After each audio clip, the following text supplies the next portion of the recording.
여러분 안녕하세요. 여러분의 금융선생님 옥티입니다. 돈은 어디서 오고 어디로 가는 걸까?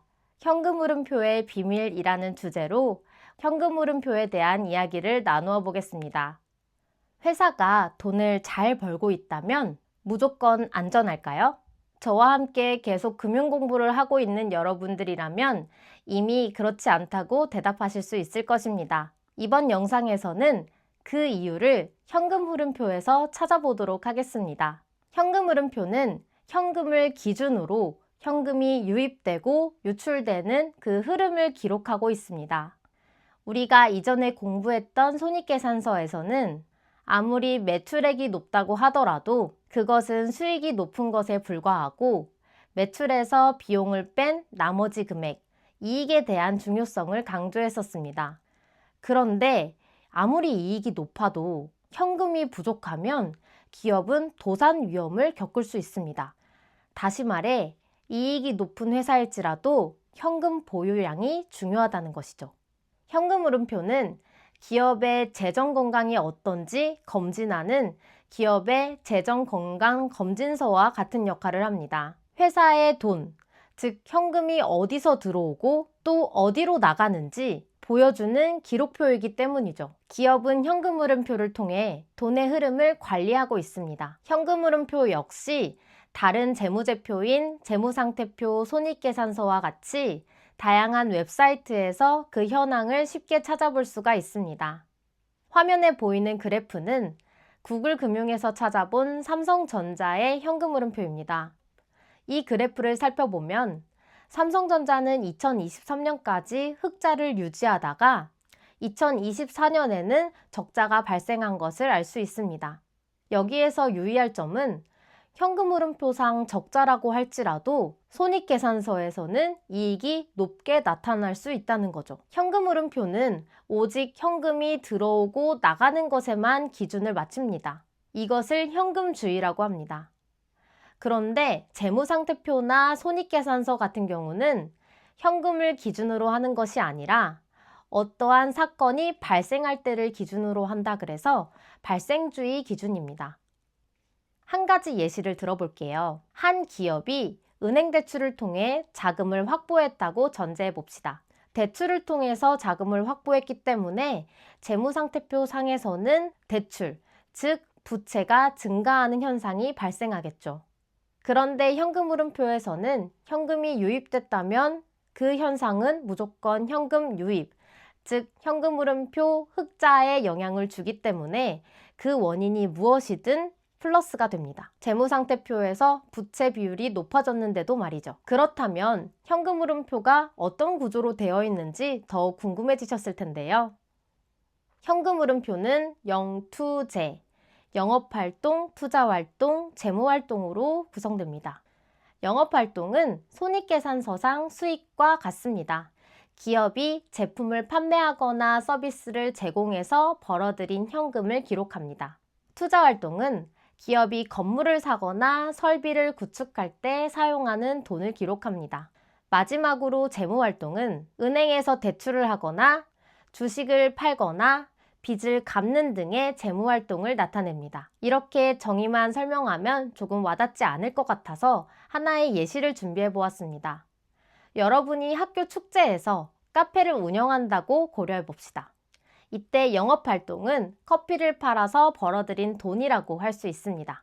투자활동은 커피를 팔기 위해 커피 머신을 빌리거나 사는데 쓴 돈을 기록할 수 있습니다. 마지막으로 재무활동은 혹시 친구한테 빌린 돈으로 카페를 열었거나 혹은 카페 영업을 하면서 벌어들인 돈으로 빚을 갚는 경우에 기록합니다. 여기서 막강 퀴즈.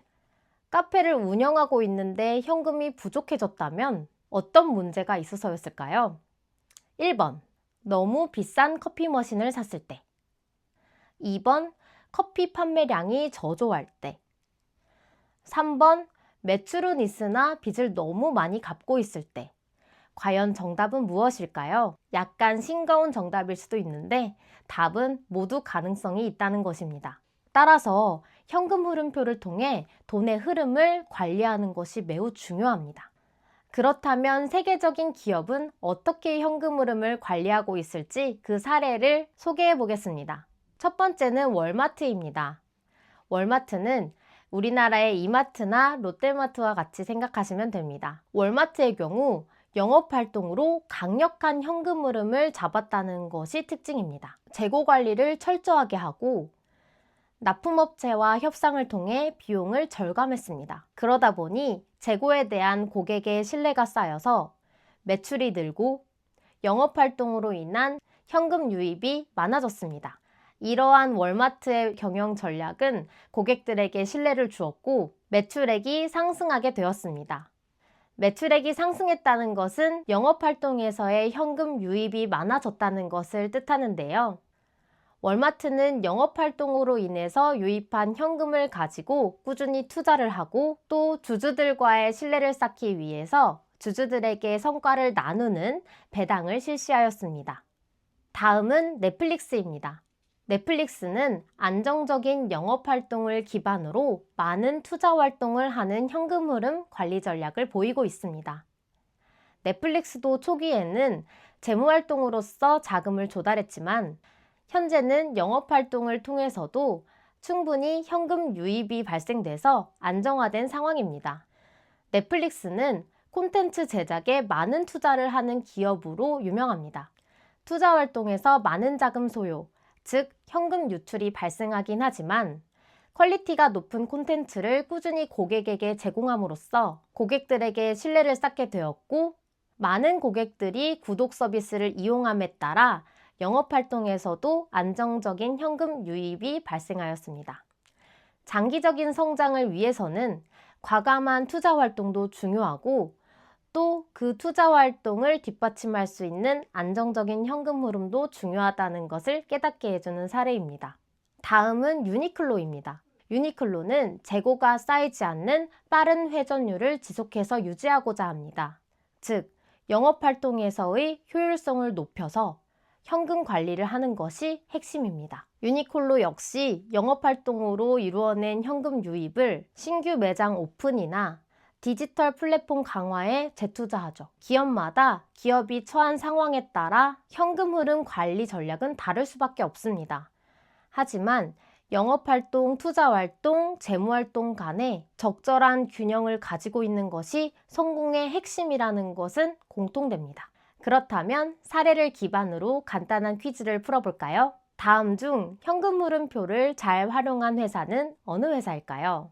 1번, 돈을 많이 벌어서 계속 대출만 갚는 회사. 2번, 돈을 많이 버는데 미래를 위한 투자도 많이 하는 회사. 답은 2번입니다. 너무 당연한 질문이었을까요? 그런데 막상 여러분들이 CEO의 입장이라면 돈을 벌어서 당장에 대출을 갚는데 급급할 수도 있습니다.